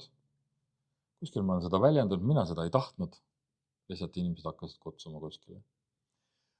Aga ühel hetkel ma jõudsin sellesse kohta, kus ma tundsin, et mul on vaja rohkem aru saada füüsilisest kehast. Ehk ma aitasin inimesi palju selles samas mentaalselt ja emotsioonidega, aga ma natukene pelgasin inimest puudutada, kuigi ma hakkasin seda selles mõttes tegema, et käed lihtsalt hakkasid nagu ära tajuma, et aha, siin selles kohas kehas on tal emotsioonid. Siin on midagi kinni. Paned käe peale ja see avaneb. Ja lihtsalt oligi see ja konkreetne üks inimene, kellega tekkis see koht, et mul on vaja sellest kõigest rohkem aru saada. Mis asi siin sees siis üldse liigub, kuhu need vedelikud lähevad, mis impulsid neil on, kuidas need lihased, kas ma saan ka neid väga teadlikult, on ju, sest muidu sa lihtsalt oled ja mediteerid, sest ma olen ka sellist väga teadlikku tervendusviisi õppinud. Aga et tulla ka, see ongi, et see teekond, et ühel hetkel sa lähed sellesse vaimsusesse, spirituaalsusesse, oled, ma ei tea, paljud on sel hetkel näiteks taimetoitlased ja nii edasi. Ja siis kui sa seal ka ära kasvad, siis sa jõuadki sinna kohta, kus sa enam ei pea liha mingisuguseks vaenlaseks, sellepärast, et kui su keha ütleb, et kuule, sa oled juba nii nõrk, et aega on sulle liha süüa ka, et sinu keha, sinu veregrupp vajab seda, siis sa jõuadki nagu tagasi nende selliste algväärtuste juurde. Keskmesse võib-olla. Jaa, et see keha on äärmiselt oluline. Ja nüüd ma teen ka sisuliselt kõiki neid emotsioonidega tööd, ehk me läheme siis trauma nagu sinna keskkohta ja lihtsalt lubame endal seda uuesti läbi tunda. Väga turvalises keskkonnas, ilma suure mingisuguse, ma ei tea, kosmilise plahvatuse ja traumata. Ilma midagi peaks juhtuma, ilma peaks millest lahti saama, vaid lihtsalt oleme siin ja praegu. Läbi kerguse, aktsepteerimise ja siis selgub, et need traumaatilised või šokid, mida me oleme elus kogenud, et tegelikult see oli ühel hetkel täiesti enda jaoks selline mingi ahaa koht.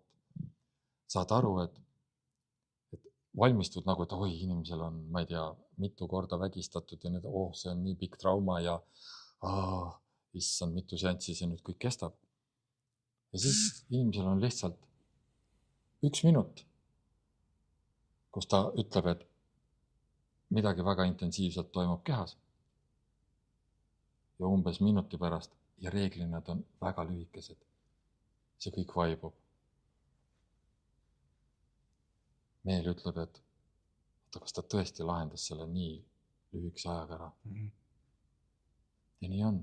Ja järgmine kord kohtud inimesega, igaks juhuks paned veel aja, et äkki peame seda korra ikka veel vaatama, et anname kehale 1-2 aega ja siis vaatame, kuidas ta on. Ja osteopaatia on selleks imeline. Ja siis inimene ütleb, et tead, ega ma väga hästi ei mäleta, miks ma see juurde tulin. See osa lihtsalt lahustus ära. Lihtsalt läinud. Midagi oli nagu halvasti, ma ei tunde ennast kõige paremini, aga mis asi see oli. Ja mul on niimoodi olnud. Ja korduvalt. Naine elab oma oleme emaga koos. Ema on vana. Noh, ja ema ja tütre vahelised suhted ju ikka tekitavad probleeme, üksteisele peegeldatakse jõuliselt ja tütar tuleb ja ütleb, ma teen enesetapuse ja ema ajab mind lihtsalt hulluks. Teeme ühe seanssi, täpselt samamoodi. On järgmise kokkusaamise aeg. Tütar helistab, ütleb, et kuule Kalev, et mul on märkmiks kirjas, et me peaks kohtuma. Aga huvitav, miks? Noh, siis mängid ise ka kaasa, et tead, ega mina ka ei mäleta, aga saame kokku, vaatame. Võib-olla on veel midagi järgi või miskit. Ja ei mäletanudki. Loomulikult ei hakka mina ka rääkima, et kuule. Lihtsalt küsidki, et kuidas sul emaga läheb? Ta on mu parim sõbranna. Nii et see raku mälu, kui me lubame endal seda kogeda, kui me aktsepteerime seda kogemust, mida me kunagi ei suutnud, seepärast, et ta oli meie jaoks lihtsalt nii ootamatu, nii valulik. Me ei osanud sellega mitte midagi teha. Me isegi häbeneme ju selliseid ootamatuid asju sellisel kujul, et me ei räägi nendest kellegile teisele. Me hoiame seda enda sees saladuses. Ja siis, kui sa oled kellegiga koos, on ju terapeut või keegi sind aitab, siis sa avad selle energia. Ja kui teine oskab suunata, siis nii see on. Nii et seda ma õpetan, kuidas selleni jõuda ja loomulikult me käime selle sügavuti läbi. Nii et see kursus. Ja sa küsisid nagu osteopaatide kohta, siis ega tänasel päeval juba ju terve rida osteopaate seda valdavad. Ja küsivad ka inimeste käest küsimusi, paneb käe. Ma ei tea, näiteks seal samale maole on ju saanud juba see näide tuua. Ja osteopaat küsib, et kuule, kas sa tunned siin midagi? Või inimene ise, osteopaadil käsi peal ja inimene ise tuleb, kuule ma ei tea miks, aga mul pisarad tulevad. Ma olen ennast väga õõrnana, mingi nukrus tuleb, mis iganes. Nii et need on omavahel seotud. Aga mitte kõik osteopaadid sellega ei tegele ja see on ju ka täiesti okei. Nii et see on see, miks me just siin Osteopaatia Akadeemias on paras koht seda teha, aga oodatud on kõik, kes tegelevad mingi teraapiaga või tahavad oma arenguteed üles leida ja saada aru, et mis minu sees siis toimub. Miks ma ei leia oma sümptomitele mingisugust tähendust. Et mida see tahab mulle öelda. Kas ma su küsimusele vastasin, seda ma väga hästi ei tea. Vastasid kindlasti millelegi. Ma ei mäleta, mis ma täpselt küsisin. Tahtsin võib-olla natuke teine küsimus, aga et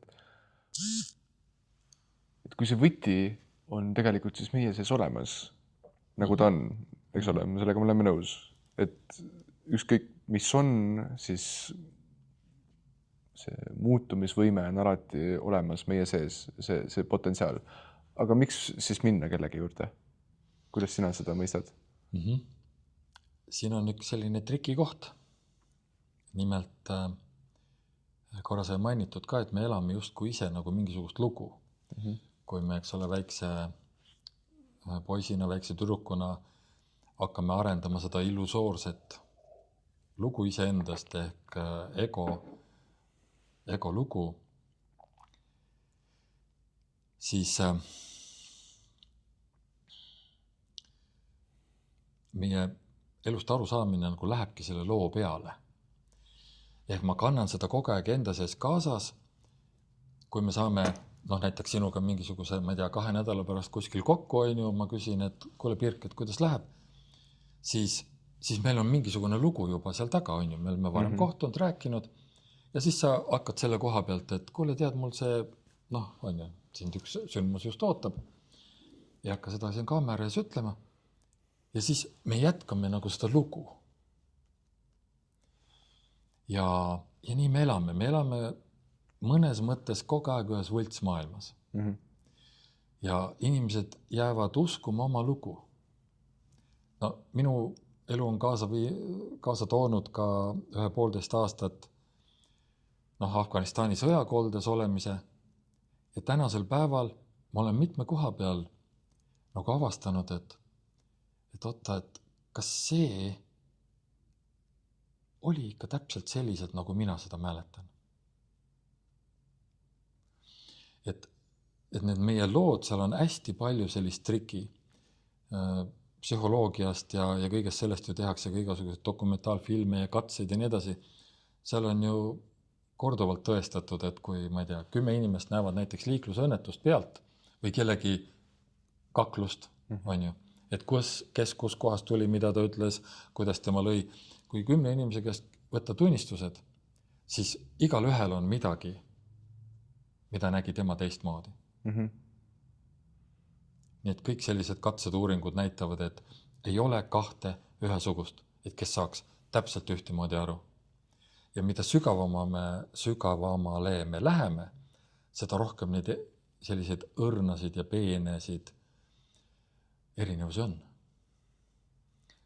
Nii et me lihtsalt elame seda lugu, aga see on puhas võltsing. See ei vasta tõele. Ja siis ostepaat saab. Küsimus oli, et mäletad küsimust. Tuleta meelde, kuidas sa täpselt sõnastasid? Et kui see võti on minu sees olemas, leida lahendus oma probleemile, siis miks minna kellegi juurde? Ostopaat seda võtit lihtsalt näitab. Ja. Aga ta võtit kätte ei anna. Ei saagi anda tegelikult. Ja, ütleme niimoodi, et õrritab, et siin on. Ma näen seda, et meil on need pimedad kohad, et ma ei näe seda, ma ei näe enda, mulle meeldib see varjuteooria mind väga kõnetanud, et ma lihtsalt, ma ei näe seda pimedat kohta, ma ei näe seda, mida ma ei näe. Ja siis teine inimene saab väga hästi, isegi mitte isegi, me siin ostepaatias oleme üsna teadlikud tegelikult. Ega me ei ole ju mingisugused valgustunud meistrid ja ikka on igasuguseid asju. Ja ma ise ei näe enda asju, ma teistes näen väga hästi. Ja siis keegi ütleb mulle, et vaata, Pirk, sul on sees. On jah, nüüd ma näen seda. No jah, aga enne me puikleme tükk aega vastu, et kuule, sa oled hull. Ei, minul ei ole seda. Jah. No nüüd ma juba saan aru, et enam ei puikle, et läheb lihtsamaks järjest. Aga vaata, kui kergelt sa jätad selle etapi vahele, sellepärast, et sul ei ole seda enam vaja. Et avatust on nii palju, et me julgeme seda enda sees tunnistada. Aga see on see, et me samastume enda teemadega, ehk me samastume selle enda looga. Ja, ma saan aru, miks see vastus ei jõudnud kohale, sest ma ei ühendanud need kahte asja ära, on ju. Et meil on see lugu ja me arvame, et see lugu olengi mina. Just. Ja ma ei näe ise ennast kõrvalt, sellepärast, et ma selles elan. See on sama, miks ostopaadid ja enamus terapeudid saavad aru, et oma lapsi ja oma lähedasi ei ole mõtet proovida tervendada. Sest, et meil on nii palju ootusi ja soove nende suhtes, et me kaome sinna ära. Me ei suuda olla adekvaatsed ja enamus inimesi puiklevadki vastu. Meile tuleb ju ka neid, kes heidavad lavale ja on lõdvestunud, aga tegelikult me ju tunneme, et ta on täielikus pinges. Ta on nagu puuklats. Ehk mida avatum inimene on ja ühel hetkel lihtsalt ostopaat näitab ka seda teed, et kui sa tajud ennast, lubad endal tunda, saad aru, kust mingisugune impulss tuleb, ehk näitab seda nagu võtit, näitab seda ukse kohta, aga uks tuleb meil endal lahti teha, sinna sisse astuda, ehk tuua see tähelepanu endasse, õppida endast aru saama. Ja tihtilugu me ju siin kasutame ostopaatidena ka protokolle, sest kui inimene on väga mõtetes kinni, on ju, et ainult mõtted juhivad, ehk emotsioone on õpetatud ju ignoreerima, eitama, välja arvatud Ameerika jalgpallis ja inglased jalgpallis on ju. Kui Inglismaa kaotab, siis on kõik ajalehed. Seda ma olen ka kuskil välja toonud. Ja kõik mehed on uhked, kui nendest on nuttev pilt. Ja nad ei saa aru, et see on veider. Miks jalgpalli ajal tohib nutta? Sa tead? Mina ka ei tea. On ju? Aga seal tohib mees nutta. Aga kui naisega on riid või lahkuminek, on ju, siis peab olema kangelane. Tema oli halb, tema on süüdi. Kogu meie elu on, emotsioonid on eluenergia. Need inimesed, kes elavad, lihtsalt kiilun siia veel ühe väikse aspekti vahele, need, kes on kogu aeg väsinud ja kontrollivad oma elu. Meeletu kontroll. Loomulikult on ka selline mõistliku tasandi elukontroll. Mitte, et iga päev tuul lükkab ja siis oled erisuunas. Aga selline meeletu kontroll, meeletu enda vaos hoidmine. Mitte kõigil ei tule ärevused ja depressioonid selle kontrolli peale, vaid lihtsalt nad ei saa magada ja nad tunnevad, nad on kogu aeg väsinud. Sest et kui ma surun oma emotsioone alla ja neid hästi jõuliselt kontrollin, siis ma kaotan eluenergiat. Sest eluenergia tuleb läbi emotsiooni. Nii nagu mälu on väga palju seotud emotsiooniga, me kõik mäletame kohti, kus on tugevad emotsioonid. Aga kus on siuke mitte midagi ütlev olukord, siis me unustame selle väga kergelt. Või traumaatiline, siis me juba peidame ta alateadvusse ära. Nii et see emotsioonide juurde tagasitulek ootab meid kollektiivselt ees. Sest alati on mingisugused raamatud juba tulevad, osa inimesi saavad aru, ärkavad, see on põhjus, miks järjest rohkem on mitte ainult tõlkeraamatuid, vaid eestlased ka kirjutavad emotsioonidest, et emotsioonide tervis ja isegi Tartu Ülikooli psühholoogias juba õpetatakse natukene emotsioone. Minu ajal ei õpetatud. Ma küsisin tunnetest, ütles, et neid ei saa mõõta, ei saa nendega mitte midagi teha. Me ei teaks, nad üldse ikka tegelikult ongi olemas. Osadel on, osadel ei ole.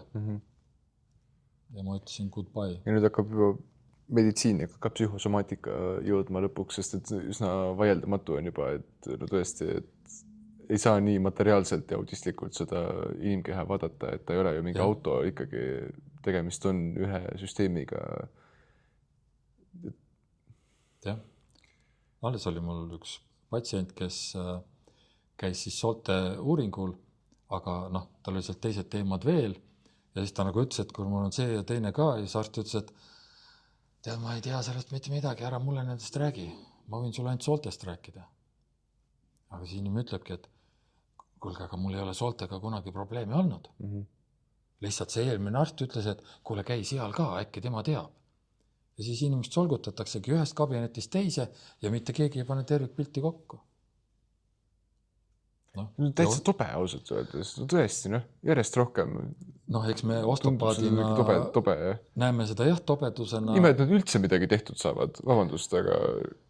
Nad on väga tublid oma valdkonnas. Yeah. On ju. Aga keegi peab nägema nagu pilti tervikuna. Ja nüüd kõik need biodekodeeringud ja ka see minu sümptomite bioloogia, on ju, need toovad ka sinna kõik need nagu vaimsed ja emotsionaalsed ja toimunud sündmused, et mida me oleme kogenud. Mitte ainult kehaliselt terviklik, et on ju, et põlve valu puhul ei pruugi asi olla põlves või tegelikult me võime ostopaadina öelda väga vaevalt, et see põlves üldse on. Aga tuua sinna ka see kõik, et mis tähenduse mina üldse oma elule annan. Sest kui ma annan mingi tähenduse, et see tänane ilm, see on ikka täiesti saatanast, on ju, siis ainuüksi see, et mina sellise tähenduse annan, tekitab mu kehas juba stressi, et see on ju nii kole ilm, see on nii halb, peaks kasuka panema selga. Ja seda kuskilt raamatust ei saa, seda isiklikku poolt ka. Mis on vaja ise ennast vaadata, mitte lihtsalt... See on hea koht, mida sa viitad, et ma enne ütlesin ka, et kõigil on oma lugu ja oma erinev, aga asi sellest tulebki, et igaüks annab tähenduse kuskilt oma nurga alt. Sest et isegi need sõnad, mida me kasutame ja räägime, ka selles on meie bioloogia siin taga. Ehk juba ainuüksi kuulates inimest, et mida ta nagu räägib oma haigusest, siis väga paljudel juhtudel ta räägib kõik ära. Aga seda tuleb osata kuulata, tuleb aru saada nendest organitest ja süsteemidest, et millega nad tegelevad, mis on nende funktsioon. Jällegi ju asi, mida ostopaadid oskavad ju filigraanselt. Ja lõpuks on see ikkagi intuitiivne, lõpuks on ikkagi see müsteerium. Noh, ta kuskilt määralt on, aga... Mina olen nüüd kauem praktiseerinud, mul on ikkagi tunne, et see on ikkagi siuke, ta rohkem kunst kui teadus. Et iga inimesele tuleb läheneda natuke pisut omamoodi ja lõppude lõpuks ma ikkagi ei saa öelda, et mina nüüd midagi tegin, et mingi müsteerium ja maagia või selline defineerimatu asi on seal olemas. Jaa. Kohe, kui tuleb enda sees, et mis ma täna kõik ära tegin, issand jumal, see inimese nii. Siis tuleb võtta endal tutist kinni ja tõsta ülesse ja võib-olla anda tagumikule paar laksu, et tulla tagasi nagu sellesse, et kõik toimub inimeses endas. Nii ka meie endaga, kui me omavahel teeme, eks ole, teraapiaid, seansse, siis samamoodi, me oleme lihtsalt indikaator. Me laseme sellel protsessil selle liikvele käima, sest me mõistame, mis selle taga on. Meie elus ei saa toimuda seda, millest me nagu aru ei saa, kuhu me ei oska oma teadvust suunata. Et see on oluline nagu mõista ja kogemus lihtsalt selle annab. Ja nii on ka nende emotsioonidega, et ühel hetkel see kõik, nagu sa ütled, toimubki intuitiivselt. Inimene räägib mingit lugu, sa ei tee ühtegi protokolli, sa lihtsalt, sul tuleb see, et sa küsid ta käest, et mingi küsimuse, ise ka imestad, et oota, kus see küsimus tuli. Ja see inimene ütleb, et oota, aga muga on lapsepõlves toimunud. Siis ta ütleb, aga ma ei ole sellest varasemalt mitte midagi teadnud. Lihtsalt see pilt tuleb, see raku mälu tuleb esile ja see tuleb ka nendel inimestel, hakkab ühel hetkel tulema, kes on väga peas, kes on mentaalsed. Seepärast, et liigne mentaalsus on tegelikult tervenemisele, kuidas ma ütlen, pidureks, takistuseks. Ta ei lase terveneda. See on sama nagu pinges keha ei saa ju terveneda. Tahaksin siin jagada mu neuroteadusest mõned nädalad tagasi. Keegi neuroteadlane pakkus selle välja, et keegi oli leinanud ja siis tal oli soovitatud, et pane endale äratus kella 3-4 paiku öösel. Ärka ülesse, 1-2, siis leina. Ja siis inimene ütles, et tal tohutult suur abi oli, et ta sai päriselt leinata ja see teooria on siis see, et siis su see mis eesti keeles on prefrontal cortex, eesti keeles on eesmine ajugu, on üsna mitteaktiivne.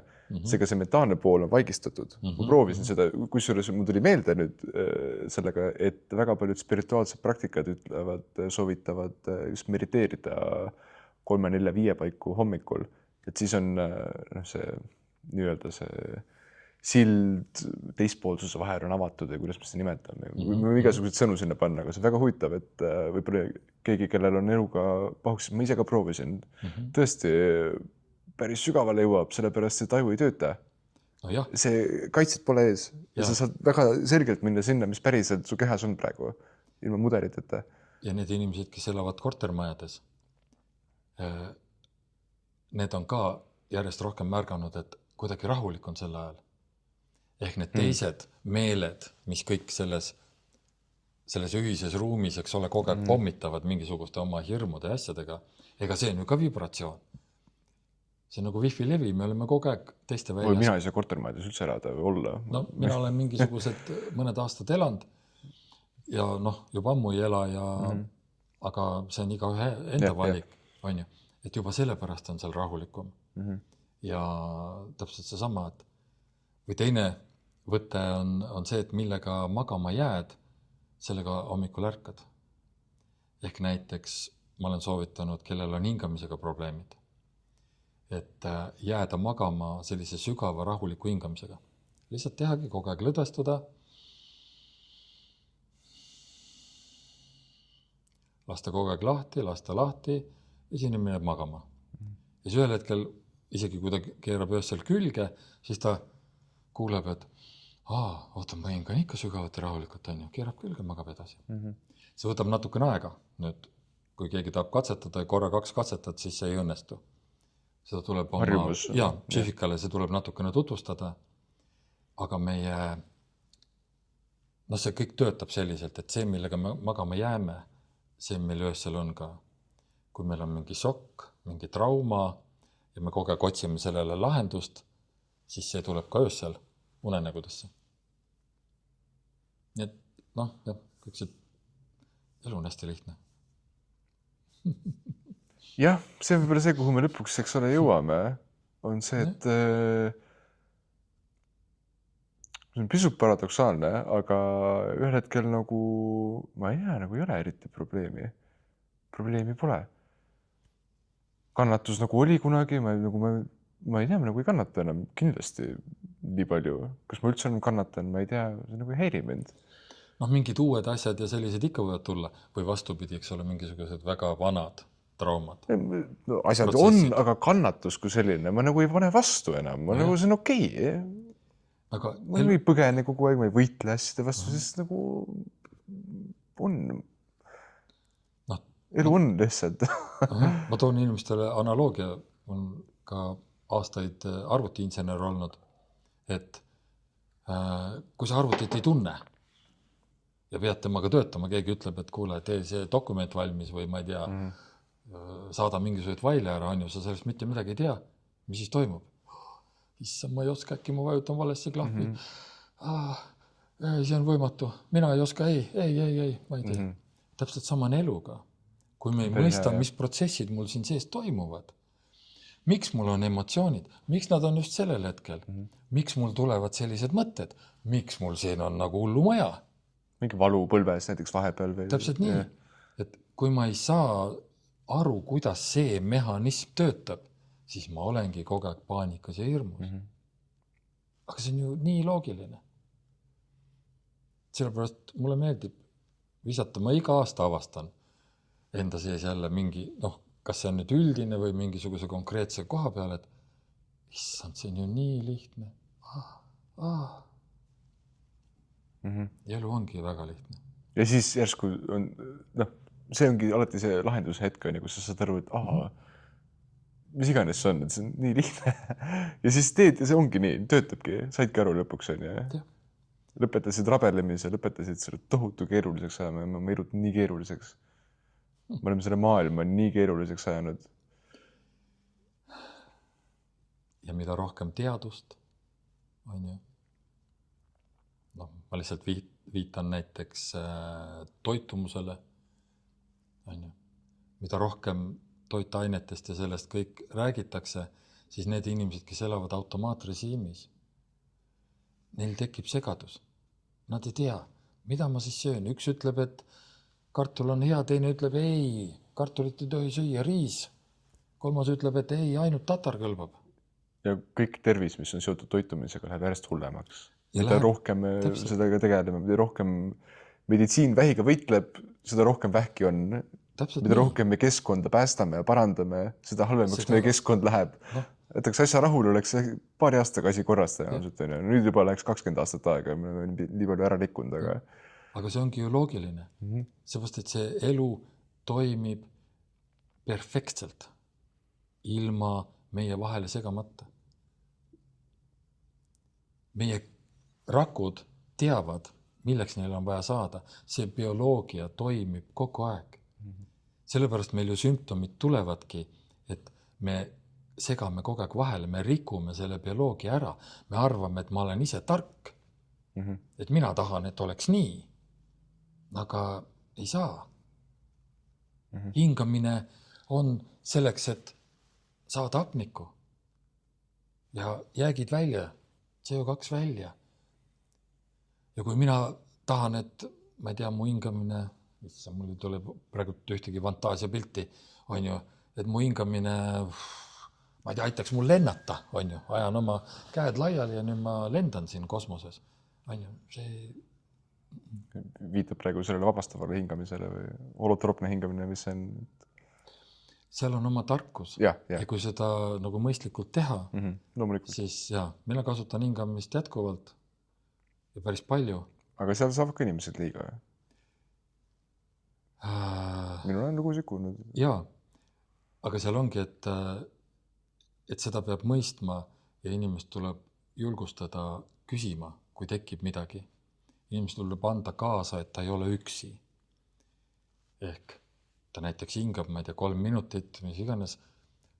näiteks ütleme, et ärevusega inimene hakkab kogemata, eks ole, tegema mingi hingamispraktikat. 90% ärevus kasvab. See ongi see, et nad lihtsalt ei tea, kuidas seda teha, aga kirjutab chati ja chat ütleb, et kuule, hinga sügavamalt. Või seesama, ma ei tea, keegi on nukker ja nii edasi, siis tuleb tark ütleb, et kuule, mis ta siin nukrutad, elu on ilus. Elu on lill. Lõpeta ära. Aga inimesel on protsess. Tema sees tahab midagi vabaneda. Mingisugune mineviku valu. Midagi tahab tulla välja. Sest meie rakkudel on tsüklilisus. Iga teatud aja tagant tuleb uuesti pinnale. See on nagu spiraal. Aga me kogu aeg, meie energia nagu muutub. Aga nad tahavad välja tulla. Nii et need tsüklid on meil siin täiesti olemas. On nad kosmilised, nagu taevakehadki on ju, need asetused ehk taevakehade konstellatsioon, see ju muutub, aga samas ta mingi aja tagant kogu aeg ka kordub. Nii on ka meie eluga. Kuidas siis peaks elama? Võtame siis selle kokku. See on elu nii lihtne lausa, et ei oskagi tegelikult ju midagi öelda selle kohta. Ega inimene elab oma elu nii, nagu ta elab. Probleemi ei ole. No jah, aga oota, sa oled ka seda kuulnud nõukogudeaegsetele inimestele aitaks meelde jätta Gorbatšov, kes selle Nõukogude Liidu aitas ära lammutada ja tema oma perestroikaga ikka korduvalt kasutas lauset, kui keegi esitas selle uuenduste kohta ehk perestroika kohta küsimusi, siis Gorbatšov ütles, et enam ei ole mitte midagi teha, et see protsess läks käima ehk vene keeles protsess passol. Sama on meie eluga, et me siia sünnime, see tõuge on seal juba sees, sest munarakk ja seemnerakk omavahel kohtuvad, nad ühinevad ja sealt hakkab selline kosmiline tarkus, nad kõik teavad, milleks kasvada. Kui inimene vahele ei sega või mingi trauma, midagi vahele ei sega, siis see on perfektselt toimiv protsess. Täpselt nii, nagu pidi. Täpselt nii. Ja mitte ainult meie elu, vaid kogu universum, kogu reaalsus. Kõik, mis on ju niimoodi käima läinud ja nii ta on. Elu käib. Meie asi on seda kogeda. Et kõik see on natukene siuke, ma ei tea, butafoor, idamaades öeldakse illusoorne, aga see, mida me kogeme, see on ju reaalne. Ma ju tunnen enda sees. Ja nüüd kõige suurem rumalus on püüda vabaneda sellest, mis on ainukene reaalne siin. See, mida me hingena, vaimuna võtame kaasa. Ehk me tahame emotsioonidest vabaneda. Emotsioonidest me vabaneme, nad muutuvad, kuidas öelda, vaosoituks, negatiivseid emotsioone, neid tegelikult universumis ei eksisteeri. See on meie ego looming. Aga on olemas reaalsed, füüsilised kogemused, ma ei tea, armastuse kohta näiteks on ju. Et tahaks nii palju öelda. Ehk ei ole vaja vabaneda sellest, mis tegelikult meid juhib ja aitab. Mis aitab mul aru saada, et kas see sama protsess passol, et kas ma olen oma voolus, kas see protsess, mille ma hingena käima lükkasin, minu vanemad soovisid last, on ju, neil oli vajadus lapse järgi, minul hingena täpselt samamoodi ja protsess läks käima. Ja nüüd on minu asi märgata, et kus ma selles protsessis olen, teadvustada, mida ma kogen. Ja vahepeal, see on nagu umbes jõesäng või mingisugune, on ju, meil on aerud või millegiga, mida me oma teekonda juhime. Et siin on mingisugune suur kivi tuleb. Okei, ma juhin sellest kõrvale. Näiteks maailmas midagi toimub globaalselt sellist, mida mina ei saa vältida. Ja neid ju toimub kogu aeg. Aga siis ma juhingi enda teed ja püüan aru saada, et mis osa minul sellel on. Kuidas ma saan kas teisi aidata, suunata teisi ka. Ja siis ongi see, et see vool lihtsalt kannab. See protsess passol, need kaks ehk seemne ja munarakk said kokku, areng läheb käima. Kus mina selles olen? Ja tarkus ehk see elu lihtsus ongi selles, et ma õpin selles voolus, ma luban sellel voolul ennast kanda. Ja reaalselt kanda, mitte lihtsalt mingisuguse tarkuse või targutamiseta. Et ma ei tea, võib-olla aitab meie targutamistest ka. Ükskõik enam öelda midagi, jõudsimegi selle suur ring sai kokku võetud. No jah, et ütleme, et jõuame samasse kohta tagasi algusesse, aga nüüd ilma kuidagi natukene targemana. No jah, aga me oleme selle, ma ei tea, kaare või selle suuna ära teinud, et see väike beebi, kes hakkab seda välist maailma avastama, kui vahva see on kõik, millega siin saab mängida ja ma ei tea, kive suhu pista ja maitsta mingisuguseid usikesi ja mida kõike nad tahavad või jääpurikaid limpsida ja mängida selle eluga. Ja siis tuleb see elu konkreetselt neile kätte, mida nad on mänguasjadega harjutanud, siis nad harjutavad konkreetselt seda läbi enda füüsilise keha, kogevad seda, kuni ühel hetkel see lugu lihtsalt kaotab ära pinge, kaotab ära selle, et ma pean, mul on vaja pingutada, mina olen see, on ju, kui mina ei tee, siis et see pinge kaob ära ja sinna saab tulla see, kes me tegelikult oleme. Kergus, lihtsus, armastus. Mulle meeldib muinasjuttude lõpus on see kogu see lugu, see draama ja siis draama saab otsa ja siis on see viimane lause ja siis sa elasid õnnelikult elu lõpuni. Ja enam ei olegi midagi öelda. See kõik on nii lihtne. Elad ja sured. Ja nii see meie elukaar on. Ja kellel, eks ole, on selle elukaare tutvumine, õppimine, arusaamine kuskil sellise poole tee peal ja soovib, et see muutuks sügavamaks, siis kutsume akadeemiasse. Olete oodatud ja mina kutsun oma sümptomite bioloogia koolitusele. Ja kui sa vaatad seda videot siis, kui see juba toimub, siis võta niisama ühendust. Küll ta ühel hetkel tuleb uuesti.